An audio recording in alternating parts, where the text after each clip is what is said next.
هاي، كيفكن على احلى متابعين؟ اول شي بتمنى تشتركوا بالقناة، تفعلوا زر الجرس ليوصلكن كل جديد من قناة رانيا عامر.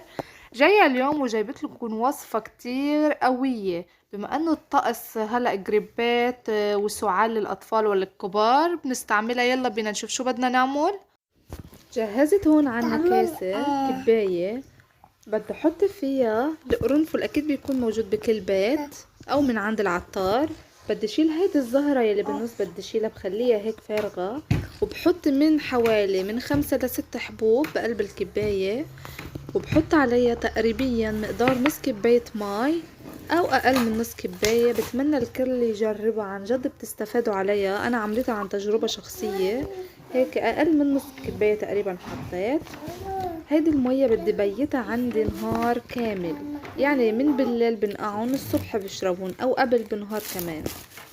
اللي عنده ورق فايل او كيس او شي هيك بيحط عليها، بيتركها لتاني نهار، واذا الله رد بتستفادوا عليها لانه وصفة مضمونة 100%. ليكوا تاني نهار كيف صار لونها، هيك منقوع القرنفل بيطلع هيك لونه عالريق. اول ما تقومي من النوم دغري بتكرروها يعني لمدة 10 ايام او جمعتين. ان شاء الله بتستفادوا عليها كتير لكل حد شخص عنده كحة، وبتخفف كتير الام القريب والبرد.